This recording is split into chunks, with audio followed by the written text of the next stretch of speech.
We are born into the world as receivers, open, absorbing, vulnerable.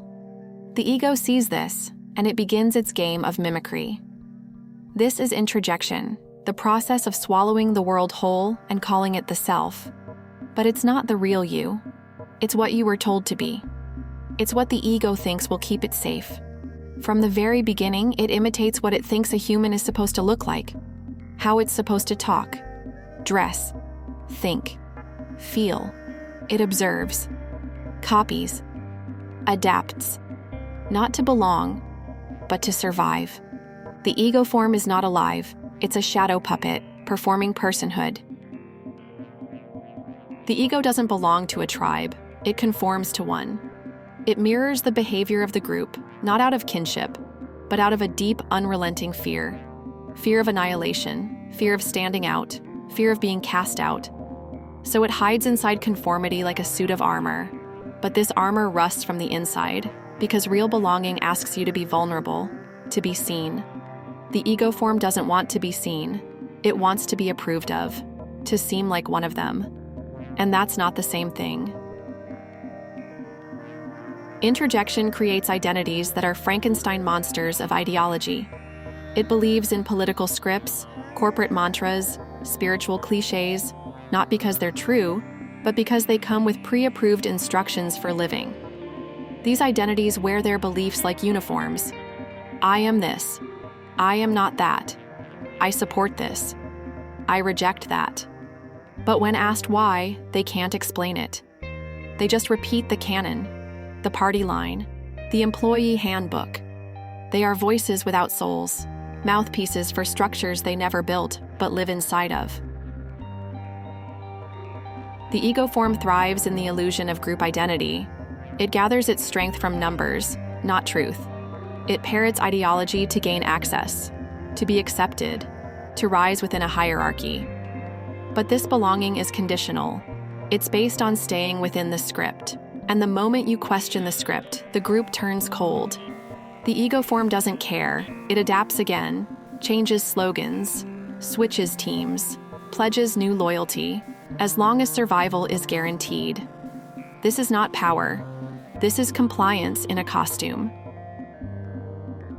The ego form is often glued together by trauma. It learns to bond not through authenticity, but through mutual pain. The ego connects by reenacting pain, performing victimhood, or echoing shared wounds. It's not healing. It's trauma bonding. A hive mind built on broken mirrors. The more trauma you reflect, the more you're accepted. But this doesn't elevate anyone. It just creates a circuit of suffering. Introjection turns trauma into identity. And once you believe you are the wound, healing feels like a threat. The ego form cannot innovate. It can only recombine what it's already absorbed. What looks like creativity is just syncretism, mixing old ingredients in new packaging. It plagiarizes language, it parrots memes. It copies the styles of the tribe to signal worth. It has no access to the wellspring of originality because that spring lies in the soul, in the silence beyond imitation. Every time it speaks, it is repeating someone else's idea, voice, costume, spell, and the more it talks, the more the real voice drowns. The hive mind the ego form craves is not unity, it's sameness. It's not telepathy, it's control. It's not empathy, it's surveillance. The introjected self doesn't know it's a mask. It believes the mask is the face. And when a society is made entirely of masks, anyone without one becomes a threat. This is how the ego form defends itself. Through mass conformity, through punishing divergence, through sacred scripts that may never be questioned. But this collective is not a soul family. It's a prison made of mirrors, all reflecting the same empty shape. There is another way, a quiet revolution. It begins when you stop repeating, when you sit with your silence long enough to remember what your voice sounds like. Introjection is easy. Introspection is sacred. The false self dies without external scripts, but the true self rises when you stop playing the role.